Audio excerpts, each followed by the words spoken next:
Olá, gente, tudo na paz? Está eu aqui hoje mais uma vez com esse tema esplêndido, o reino dos céus. Tá? O que vem à sua mente quando você pensa no reino dos céus?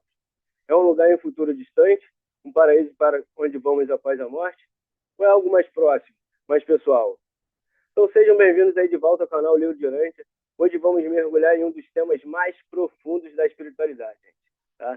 E é importante frisar, tá, que como sempre, não é para provar qual visão está certa, mas para explorar e refletir sobre as duas perspectivas fascinantes, tá? A do cristianismo, baseada na Bíblia Sagrada, e a do Livro de Urântia. Tá? E o nosso objetivo é entender o que realmente significa viver o reino dos céus.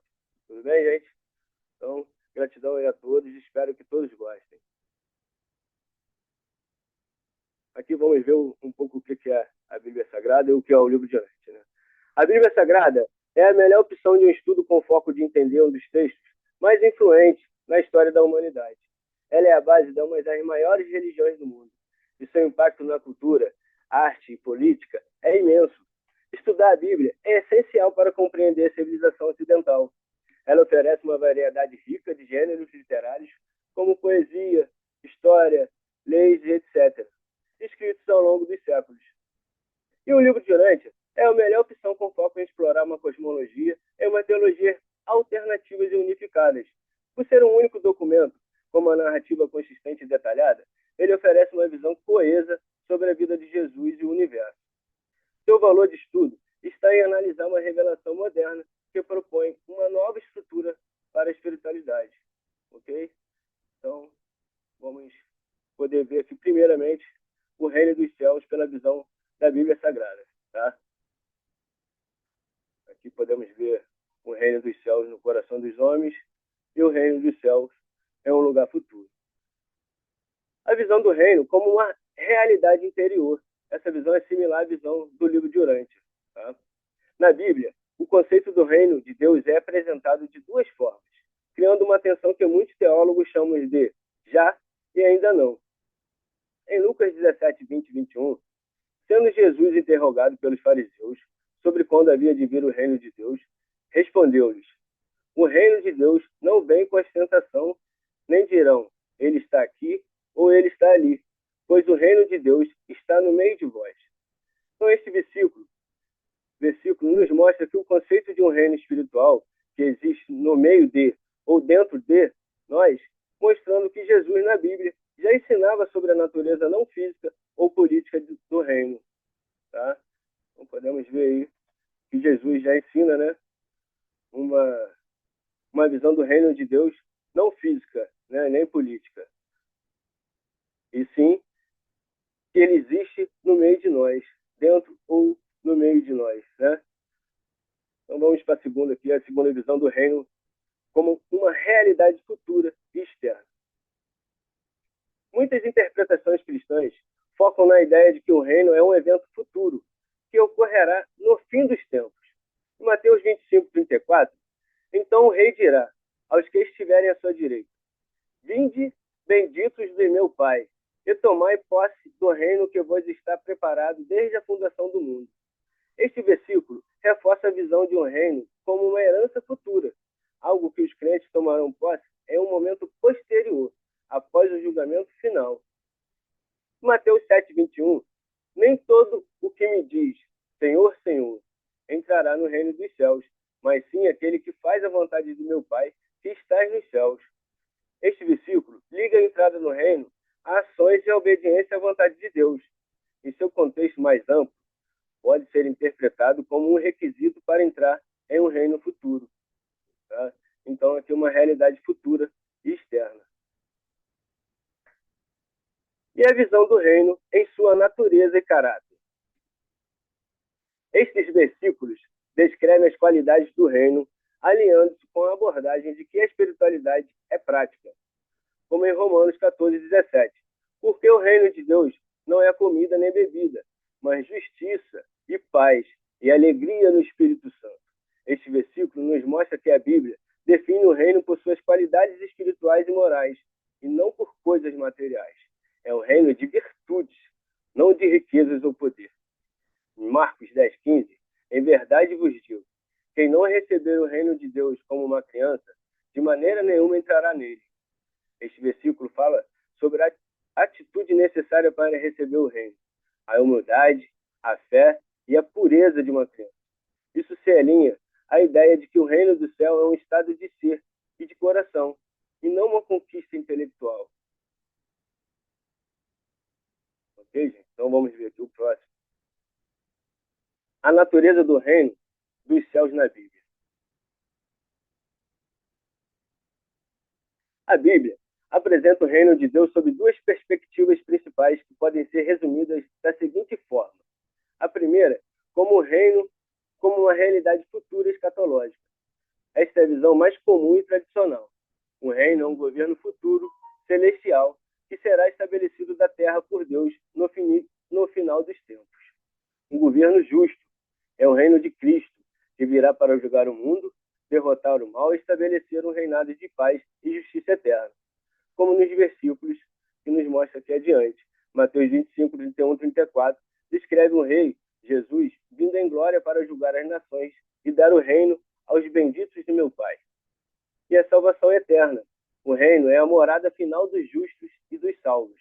A entrada nele é vista como uma recompensa para aqueles que aceitam e creem em Jesus Cristo. A promessa de uma vida eterna com Deus é o ponto central. Um evento súbito. A chegada do reino é descrita como um evento repentino e dramático, muitas vezes comparada a um ladrão na noite, que pegará muitos de surpresa. E a outra perspectiva é o reino como uma realidade presente e espiritual.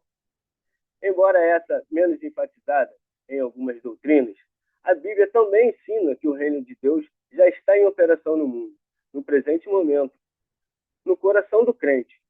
Jesus ensinou que o reino não viria de forma observável, pois o reino de Deus está no meio de vós. Lucas 17, 20 e 21. Isso indica uma dimensão interna e espiritual que se manifesta na vida daquele que crê. Justiça, paz e alegria. O apóstolo Paulo define o reino não como algo físico, mas como uma experiência interior. Em Romanos 14, 17, ele escreve que o reino de Deus não é comida nem bebida, mas justiça e paz e alegria no Espírito Santo. As sementes da fé, as parábolas de Jesus, como a do grão de mostarda e a do fermento, ilustram que o reino começa de forma pequena e discreta, crescendo de dentro para fora, transformando a vida das pessoas e do mundo ao seu redor. Em resumo, a Bíblia apresenta o reino como uma realidade de já e ainda não. Ele já está presente de forma espiritual e interior, mas sua consumação completa e visível ainda é um evento futuro, aguardado com a segunda vinda de Jesus. Então podemos ver aí as duas perspectivas segundo a Bíblia Sagrada. E no caso, isso é uma tensão ou uma dupla perspectiva? Na Bíblia, não há uma contradição direta, mas sim uma tensão ou uma dupla perspectiva sobre o reino dos céus, que pode ser interpretada de maneiras diferentes. Essa tensão existe entre as duas visões. A primeira é que o reino como uma realidade presente, o já. O reino já chegou e está atuando no mundo presente no coração dos crentes. E a segunda, o reino como uma realidade futura, o ainda não. A sua manifestação completa e a sua glória final ainda estão por vir. Então, a maioria dos teólogos vê essa dualidade como uma característica do reino. Ele já foi inaugurado por Jesus, mas só será consumado em sua segunda vinda. As parábolas do reino de Jesus que ilustram essa dualidade. A parábola do joio e do trigo. Mateus 13, 24 e 30, por exemplo. Mostra que o reino de Deus, o trigo, e o reino do inimigo, o joio, crescem juntos no mundo. E somente na colheita, o fim dos tempos, eles serão separados. Isso mostra que o reino já está aqui, mas ainda não em sua forma final e perfeita. O reino presente, o já, os ensinamentos de Jesus sobre a expulsão de demônios e a cura de doentes são vistos como evidências da chegada do reino. Ele diz: se, porém, eu expulso os demônios pelo Espírito de Deus, certamente é chegado a vós o reino de Deus. Mateus 12, 28. E o reino futuro, o ainda não. Versículos sobre o retorno de Jesus e o julgamento final, como em capítulos de Mateus 25, mostram a visão de um reino que ainda está para se manifestar em todo o seu poder e glória. Então, tá, gente, fica aí para a reflexão de cada um, tá? Se é uma tensão ou uma dupla perspectiva, tá? Essas duas realidades do reino dos céus, ok? E vamos poder ver agora, então, um pouco da visão do reino dos céus do livro de Urântia. O reino dos céus sobre a visão do livro de Urântia. Vamos começar pelo documento 137, a residência em Canaã da Galiléia. Este documento marca o início do ministério público de Jesus e começa a se distanciar da ideia de um reino político ou material e a focar na ideia de um reino espiritual. Documento 137, seção 7.5. Nesse tempo de espera, Jesus esforçou-se para ensinar os seus discípulos qual deveria ser a atitude deles em relação a vários grupos religiosos e aos partidos políticos da Palestina. As palavras de Jesus eram sempre: estamos procurando conquistar todos eles, mas não pertencemos a nenhum deles. Ok?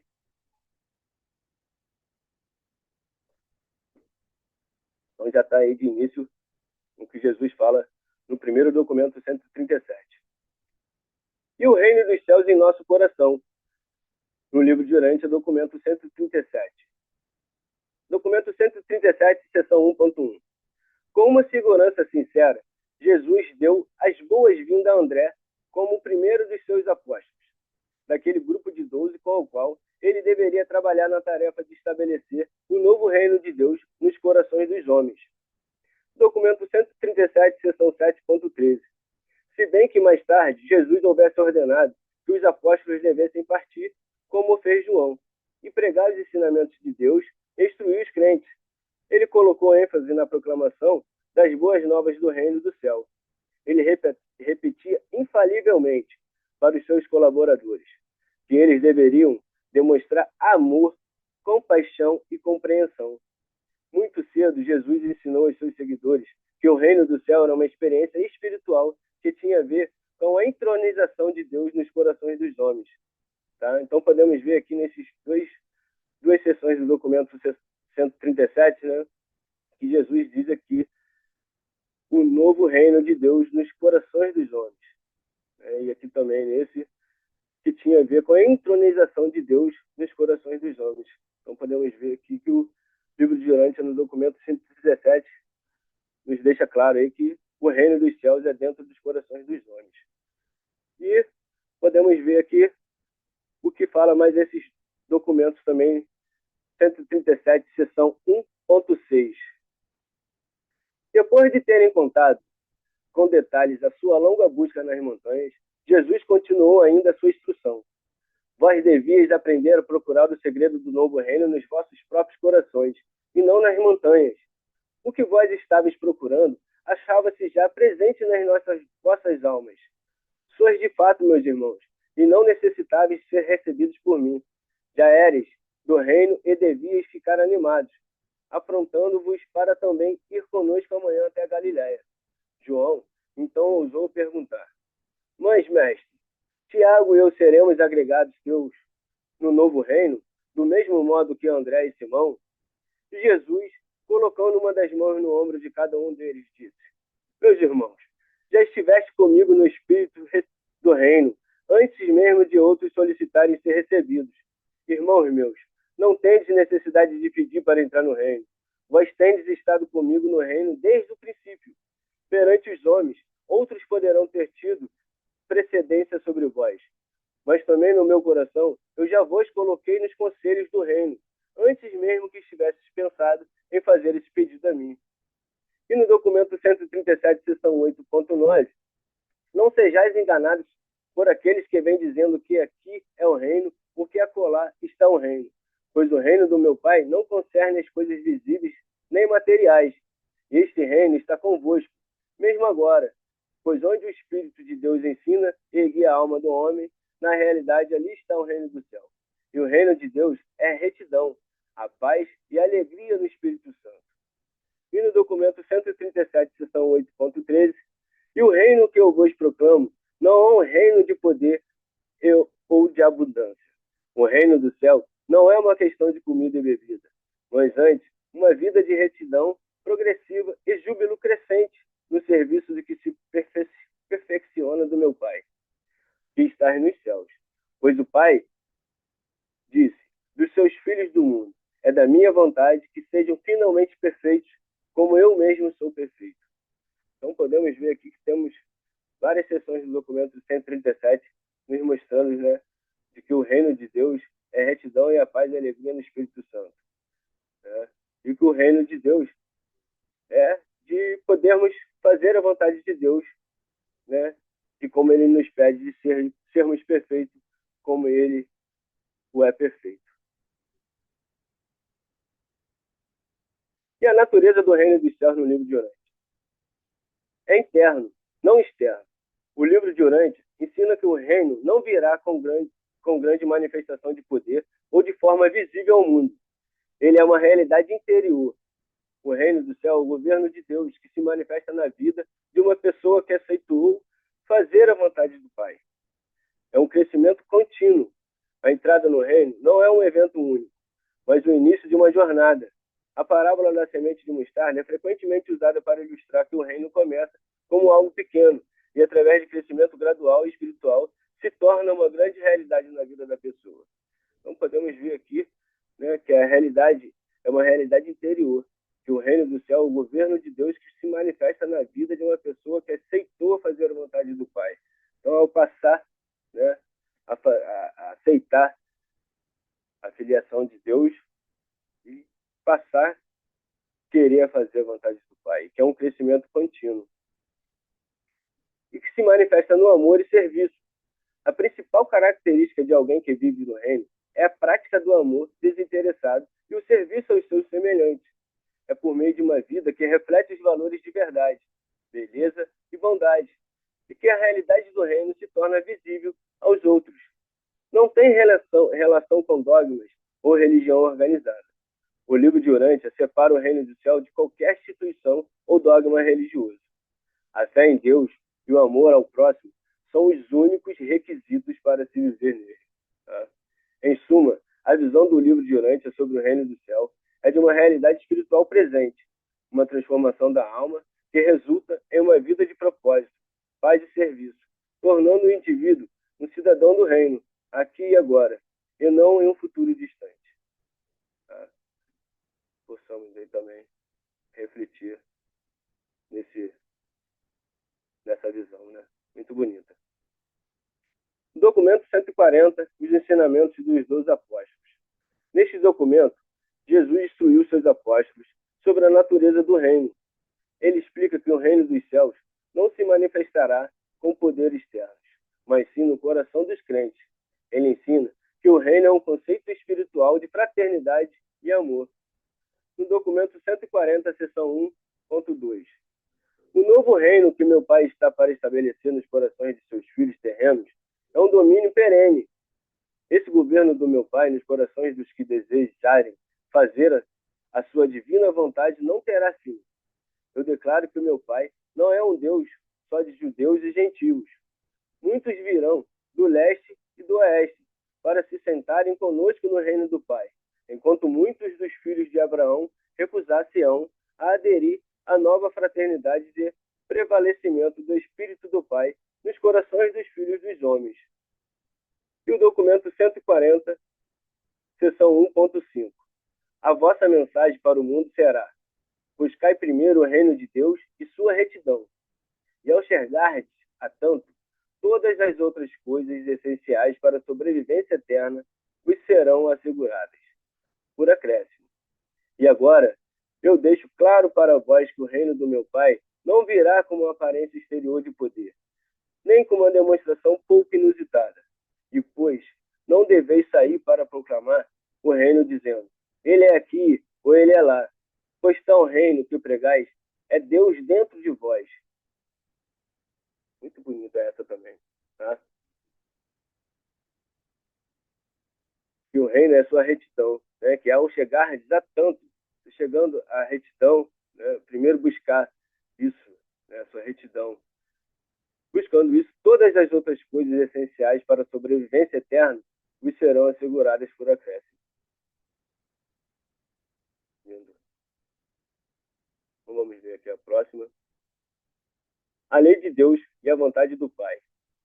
É o documento 141, seção 2.1. Jesus deu aos apóstolos mais instruções a respeito do novo reino. Disse o mestre: tem sido indicado a vós esperar pela vida do reino de Deus. Agora eu estou anunciando que este reino, há muito esperado, está próximo e à mão. E até mesmo que já está aqui em meio a nós. Em todo reino deve haver um rei assentado no seu trono e decretando as leis desse reino. E assim, vós desenvolveste um conceito do reino do céu como um governo glorificado do povo judeu sobre todos os povos da terra, com o Messias assentado no trono de Davi. E desse local de poder miraculoso, promulgando as leis para todo o mundo. Todavia, meus filhos, não vedes com os olhos da fé, e não ouvis com o ouvido do Espírito. Eu declaro que o reino do céu é a realização e o reconhecimento do governo de Deus dentro dos corações dos homens. É bem verdade, há um rei neste reino. E esse rei é meu pai e o vosso pai.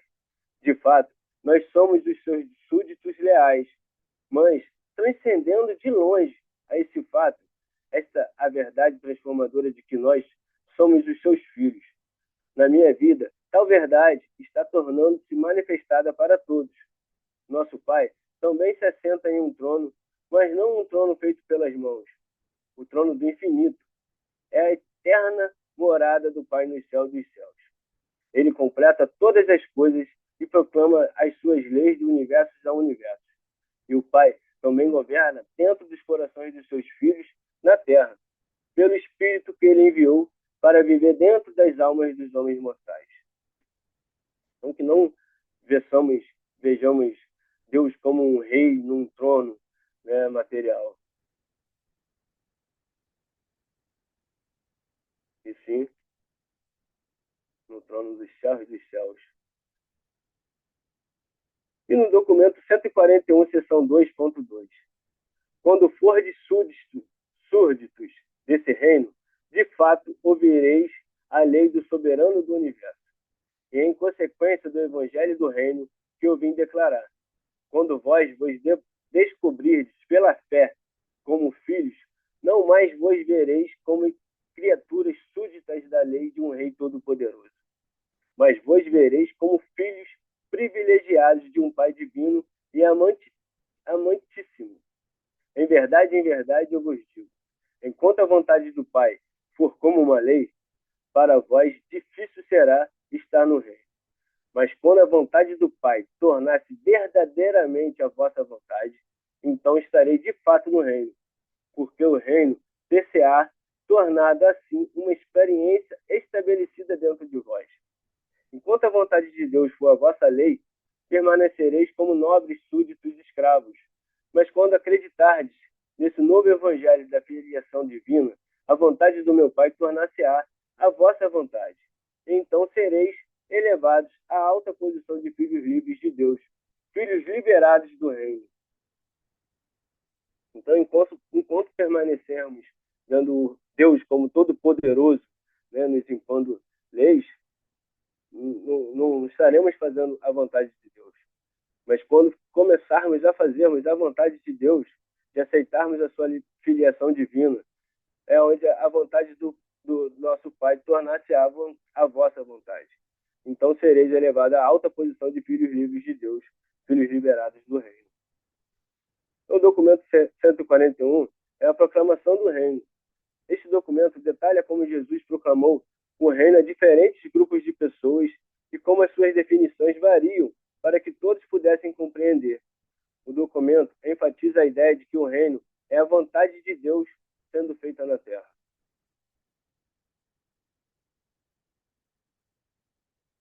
E os ensinamentos de Jesus sobre o reino dos céus no documento 155. Documento 155, seção 6.12. Não há que se depreciar a verdade divina pelo fato de ser aparentemente humano o canal usado para sua apresentação. Muitos dos vossos irmãos têm mentes que aceitam a teoria de Deus, enquanto espiritualmente deixam de compreender a presença de Deus. E essa é exatamente a razão a qual eu vos tenho tão frequentemente ensinado que o reino do céu pode ser mais bem compreendido se adquirirdes a atitude espiritual sincera de uma criança. Não é a imaturidade mental da criança o que eu vos recomendo. É mais a simplicidade espiritual desse pequeno ser, a sua facilidade de crer e a confiança plena dele.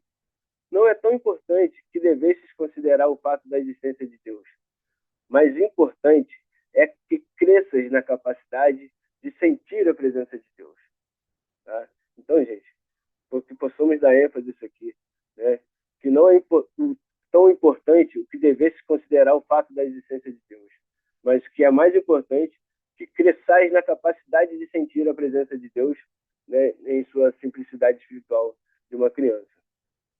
No documento 155, seção 1.2, o meu reino funda-se no amor, é proclamado na misericórdia e é estabelecido por meio do serviço não egoísta.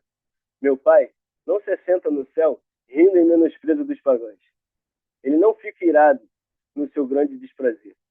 Verdadeira é a promessa de que o Filho terá por herança todos os chamados pagãos. Na realidade, os seus irmãos ignorantes e sem instrução, e eu receberei esses gentios com os braços abertos, cheios de misericórdia e afeto. Este documento mostra um momento crucial onde Jesus clarifica a distinção entre o reino do céu e o reino judaico. Ele nega ser um rei terrestre e reafirma a natureza espiritual de sua missão.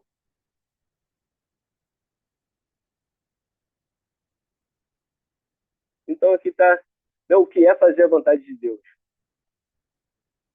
E, primeiramente, é aceitar a filiação, né, de que somos todos filhos de Deus pela fé. Termos fé de que Deus é nosso Pai, que somos todos filhos dele, somos todos irmãos. Né? Com isso, vai construindo o reino do céu dentro dos nossos corações, evoluindo dentro de vós, né? Aceitando que somos todos nós irmãos, né? Que temos que nos amarmos uns aos outros como Jesus nos amou. Né? E o reino como experiência pessoal, como foi dito, né? Uma conexão com o agitador do pensamento, né? E ir construindo diariamente suas ações e atitudes, né? Aos nossos semelhantes, né? E não à espera de um reino futuro. Né? Então, que possamos, né, honrar, né, nossos pais, nossos amigos, nossa família, né, a todos ter boas atitudes em nossas ações diárias. Né? E isso é fazer a vontade de Deus, né, e procuramos ser perfeito como Ele é perfeito, fazendo a vontade dele. Que é isso aí, está representado em Marte. Primeiramente, aceitar a filiação pela fé.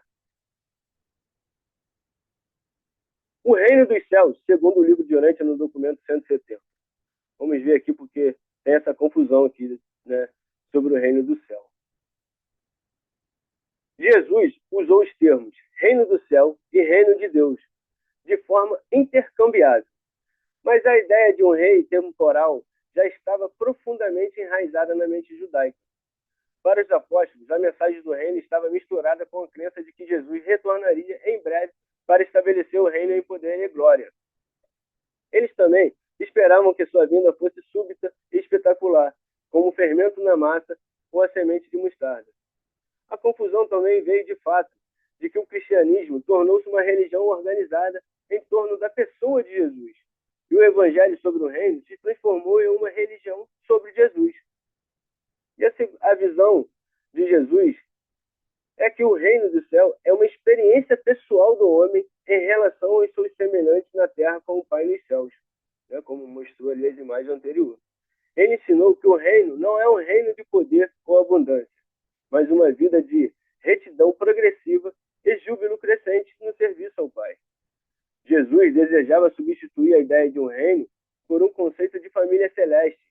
Ele tentou sem sucesso que os seus seguidores usassem a expressão a vontade de Deus, em vez de reino de Deus. Para Jesus, a retidão é o resultado de uma amizade interior, com Deus que se manifesta em serviço amoroso ao homem. Jesus gostaria, né, que usasse a expressão vontade de Deus ao invés de reino de Deus. O reino dos céus, segundo o livro de Orante aqui no documento 170. Vamos ver. O documento argumenta que a igreja cristã, especialmente por meio de Paulo, acabou por suplantar a visão de Jesus. A religião sobre o reino se tornou uma religião sobre Jesus, transformando o conceito do reino em um ideal futuro. A igreja visível se tornou substituto para a irmandade espiritual que Jesus ensinou. Documento 170, seção 5.17. Paulo e seus contemporâneos aplicaram todas as implicações espirituais da palavra de Jesus a respeito de si próprio e do indivíduo crente. A igreja como um grupo de crentes, e ao fazer isso, eles deram um golpe mortal no conceito elaborado por Jesus, de que o reino divino estaria no coração do crente individual. Documento 170, seção 5.7.